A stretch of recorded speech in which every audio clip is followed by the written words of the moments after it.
¿Qué tal? ¿Cómo están? Pues ya nuevamente aquí con un capítulo más de eh, Evangelio de Mateo, o Evangelio según Mateo, capítulo 17. Hoy vamos a ver la transfiguración de Cristo. ¿Sí? A ver, déjenme quitar la imagen tantito de acá para que vean ahí está la diapositiva. ¿Sí? Evangelio según Mateo, capítulo 17. ¿De acuerdo? Ok. Pues vamos a empezar, ¿qué les parece? Y pues vemos que pues la transfiguración de Cristo, ¿no? Bueno, primero que nada vemos que aparta, bueno, llama más bien a tres de sus discípulos, a Pedro, a Jacobo y a Juan, ¿sí? Los invita a que los sigan, que lo acompañen, ¿sí? A un monte cercano o a un monte alto, dice ahí, y pues vemos que Jesús pues posiblemente haya hecho eso para prevenir que el relato de este milagro que va a suceder, increíble, se sepa antes del tiempo adecuado, ¿no? Otros sugieren que lo hizo porque estos tres necesitaban más supervisión que los otros, ¿sí? Pero bueno, no sabemos bien, ¿no? Vemos que van al monte alto, a un monte alto, ¿sí? Son llevados a un monte alto. La Iglesia Católica, por ejemplo, dice que fue al monte Tabor, ¿sí? Aproximadamente 580 metros, y pero no, eso no es alto, ¿no? Es un monte normal, realmente. No, y aparte que no está en el camino de Cesarea de Filipo a Capernaum, que es de donde venían de Cesarea y venían hacia Capernaum, ¿sí? Cesarea de Filipo, acuérdense que habían dos, ¿sí? Hay otro que es el monte Hermón, que es 2835 metros. Este sí es alto, muy alto, ¿sí? Pero quizá demasiado alto, ¿no? Un clima muy frío en la parte alta, y al parecer pues iban a pasar la noche ahí. Tampoco estaba cerca de las multitudes judías que llegaban a Jesús inmediatamente cuando él baja de la montaña, ¿no? Y hay otro que es el Monte Mirón, aproximadamente 1190 metros. Era la montaña más alta del área de Judea, ¿sí? Y estaba en el camino precisamente de Cesarea de Filipo a Capernaum, ¿sí? La mayoría favorece a este monte, ¿sí? Y vemos, bueno, que delante de ellos se realiza lo que es la transfiguración, ¿sí? La palabra transfiguración pues es transformación, ¿sí? No tanto, no es un cambio físico, no es una metamorfosis, ¿sí? Aunque viene de la palabra metamorfo, es de donde viene metamorfosis, es más bien, significa transfiguración, transformación o cambio de forma. Pero realmente aquí vemos que él, su cara se ilumina, ¿no? Realmente no cambia de forma él, ¿sí? Sino que su cara resplandece como el sol, ¿sí? Y sus vestidos, pues, ahí se vuelven blancos como la luz, ¿sí? Eso es lo que realmente ven los apóstoles, ¿sí? Digo, los apóstoles, sus discípulos en ese momento, ¿sí? Y por ejemplo, vemos que hay muchos teólogos que dicen que precisamente así eran Adán y Eva antes del pecado, que eran así luminosos, ¿no? O sea, esa luz resplandeciente, y que cuando pecan se les quita esa luz y por eso ven que están desnudos, ¿sí? ¿De acuerdo? Ahora ¿qué vemos ahí? Vemos que así vamos a ser nosotros, ¿no? Así como él se ilumina de esta forma, se transfigura de esta forma iluminada, que así va a ser nuestro cuerpo glorificado, ¿sí? Y vemos también que pues aparece ahí en escena Moisés y Elías, ¿de acuerdo? Acuérdense que Moisés había muerto 1400 años antes y Elías había sido llevado en el carro de fuego 900 años antes, ¿sí? Y vemos que se juntan precisamente y vemos ahí algo importante, ¿no? Moisés representa la ley y Elías representa a los profetas, ¿sí? Y se suman el Antiguo Testamento, los dos del Antiguo Testamento se suman o se unen a Jesús en el monte de la transfiguración, ¿sí? Permítanme un momento.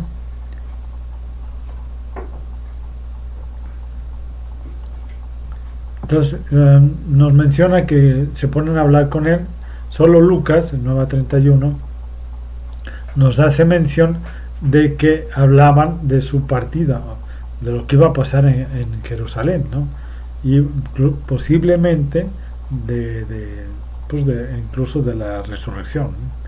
Pero realmente bien de todo lo que hablaron no se sabía, ¿no? Pero bueno, vemos que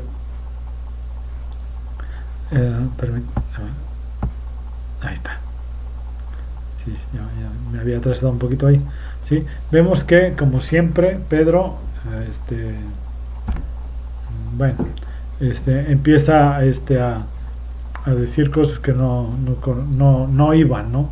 Realmente le dice, bueno, ¿qué les parece si hacemos una enramada aquí, una para Jesús, otra para Moisés, otra para Elías? Pero estaba fuera de lugar. ¿Por qué? Bueno, él lo quería atesorar, realmente quería atesorar ese momento, por eso lo hace, pero también tenemos que tener en cuenta que él al ver esto a Moisés y a Elías y a Cristo juntos en ese momento, entonces él le viene a la mente la fiesta de los tabernáculos, ¿no? Que es cuando iban a venir Elías y Jesús a este mundo para reinar.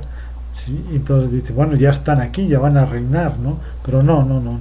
Ahorita nosotros ya sabemos que esto va a pasar cuando Jesús venga a reinar o en su segunda venida, ¿no? ¿De acuerdo? No en ese momento. Sí, pero vemos que le quiere hacer una enramadas. Bueno, las enramadas significa normalmente eran los tabernáculos, ¿no? O sea, las carpas que hacían para las fiestas de los tabernáculos de aquella época, ¿sí? Se llamaban Sukkot. Entonces, en el momento que él está diciendo eso, baja una nube brillante y los envuelve a todos ellos, ¿sí? Y entonces vemos que ahí está la gloria de Dios, ¿sí? Acuérdense que también esto pasaba con Moisés, que bajaba la nube de la gloria de Dios, envolvía todo el tabernáculo, ¿sí? Y era una luz brillante, ¿sí? Una nube brillante. Entonces en ese momento pues se escucha la voz de Dios que calla precisamente a Pedro, ¿sí? Y dice, este es mi hijo amado en quien tengo complacencia, a él oíd. En ese momento, ¿qué está haciendo? Bueno, está poniendo por encima a Jesús, por encima de Moisés y de Elías. O sea, a él seguid, a él escuchad, ¿sí? A él hacerle caso. ¿Por qué? Porque está por encima de la ley y de los profetas. ¿De acuerdo? Te podría decir que pues, el Padre, a la hora que está diciendo esto, pues vemos que lo está mencionando, incluso está usando las palabras del Antiguo Testamento, ¿sí? Por ejemplo, Salmo 2:7 dice, mi hijo eres tú, ¿sí? En Isaías 42:1 y dice, él es en quien mi alma tiene contentamiento, ¿sí? O lo que sería equivalente en quien agrada a mi alma o en quien tengo contentamiento o complacencia, ¿sí? ¿De acuerdo? En el Deuteronomio 18:15 dice, a él oiréis, ¿sí? Entonces esto de a él oír, pues precisamente es que escuchemos su palabra, que escuchemos la palabra de Cristo y realmente lo sigamos a él. Él está por encima de todas esas otras, o sea, de Moisés, de la ley y de los profetas. Debemos de seguirlo a él. Entonces vemos cómo reaccionan ahí los discípulos, ¿no? En ese momento entran en miedo y se postran, ¿sí? Con su rostro en el piso, ¿sí? Se postran por el terror, el miedo y reverencia a Dios, a Jehová, ¿sí? Y tuvieron gran temor, como dice ahí, ¿no? Entonces una vez que ya pasa, hablan todos, hablan Moisés, Elías y Jesús, la nube se va, ellos se van, y en ese momento entonces no se sabe realmente cuánto tiempo pasó, ¿no? Pero va Jesús y los levanta, y levantaos, no temáis, ¿no? Ahora ya, párense, ¿no? Vemos cómo los levanta, ¿no? Y empiezan a bajar precisamente del monte para que pues ir con los demás, ¿no? Vemos que en ese momento que ellos van bajando les dice, bueno, saben que no digan nada, ¿no? O sea, no mencionen lo que aquí ha pasado, sino hasta que el Hijo del Hombre resucite de los muertos, ¿sí? Entonces no permite que digan qué es lo que vieron, ¿sí? Porque pues le preguntan, ¿no? En ese momento, bueno, ¿por qué los escribas dicen que es necesario que Elías venga, ¿no? Entonces vemos que ahí le está mencionando a Malaquías 4:5, no sé si se acuerdan, ¿no?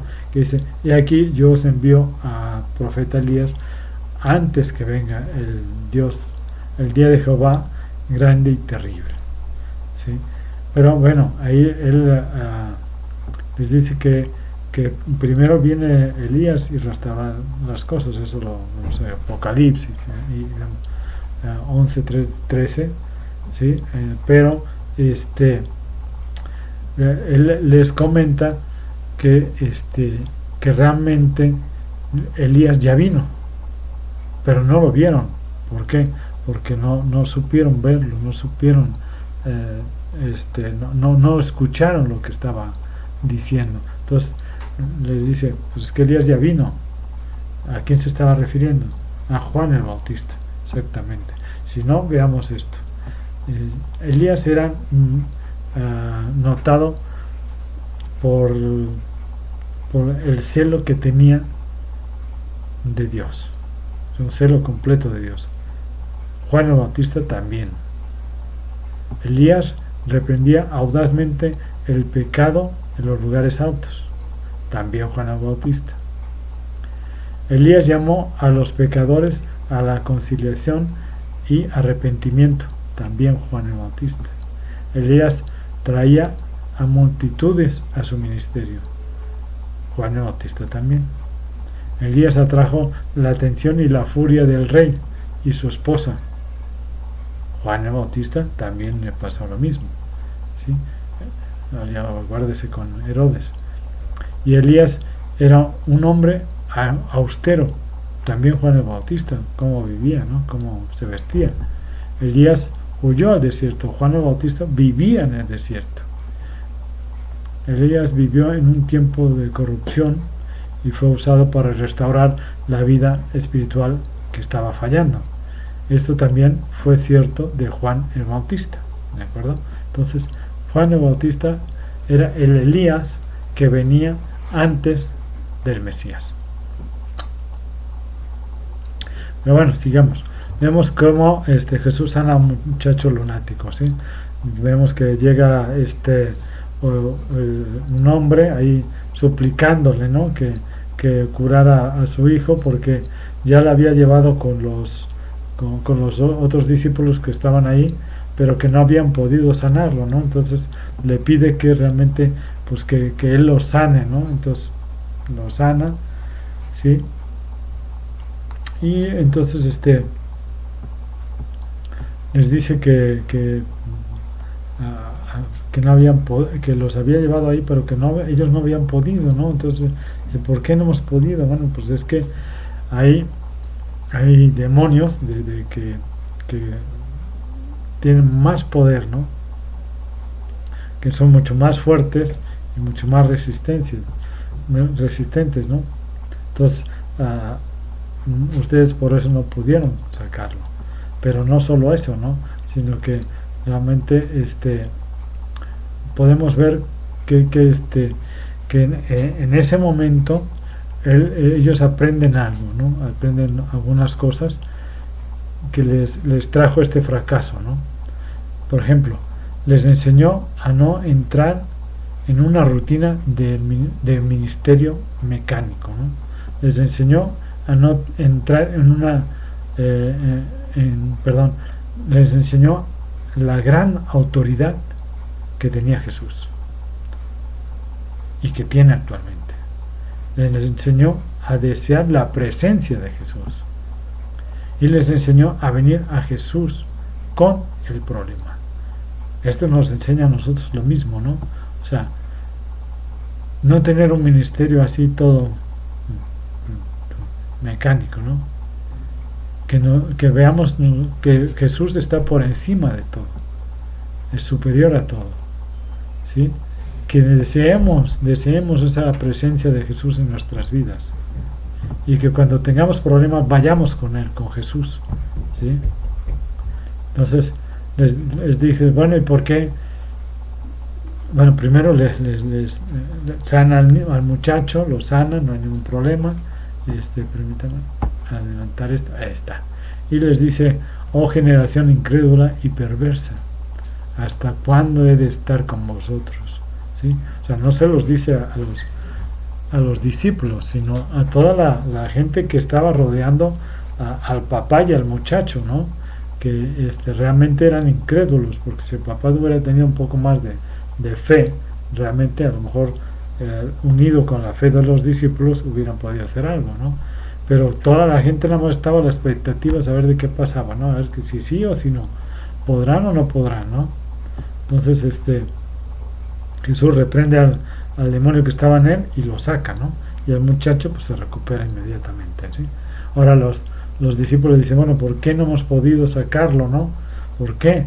Bueno, pues por su poca fe, ¿sí? Porque tuvieron una fe pobre, realmente. Entonces, por eso les dice que si tuvieran tenido fe como un grano de mostaza, o sea, grano de mostaza muy chiquitito, ¿sí? Pues pudieran decirle a esta montaña, muévete, y la montaña se movería solita, ¿no? Pero les faltó esa fe, ¿no? No tuvieron fe, ¿no? La suficiente fe para poder salir adelante, ¿sí? Vemos que también le dice, ¿no? que realmente este demonio pues también necesita oración y ayuno para dar esa fortaleza y esa fe que necesitan, ¿sí? Para poderlo sacar. Recordemos pues de que ellos anteriormente pues ya habían ido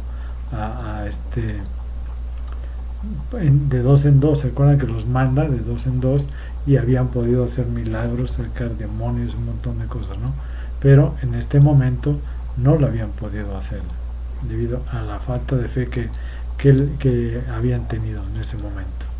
Pero bueno, veamos cómo sigamos adelante y vemos que Jesús pues le recuerda nuevamente a sus discípulos de su futuro trágico, ¿no?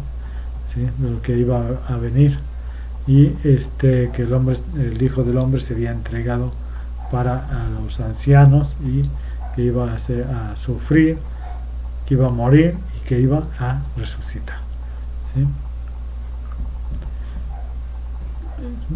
Lógicamente a los discípulos los entristecía esto, pero como que fácil se les olvidaba, ¿no? Por eso Jesús a cada rato les está diciendo para que cuando pase no decaigan, cosa que de todos modos pasó, ¿no? Pero bueno, se los dice para que no les caiga así de sopetón, y ahorita qué hacemos, ¿no? O sea, recuerden que sí, voy a morir, pero voy a resucitar, ¿sí? Bueno, veamos el tiempo de pagar los dracmas, ¿no? Estos dracmas eran impuestos, ¿no? Es un impuesto, una tasa que se cobraba a los judíos para el templo, ¿sí? Entonces estos se podían pagar en el festival de Pascua en Jerusalén, pero también un mes antes mandaban a personas del templo para que en Palestina y en el extranjero recaudaran ese dinero de los judíos, ¿sí? De los hombres judíos. Entonces resulta que después de la destrucción del templo del año 70 después de Cristo, ¿sí?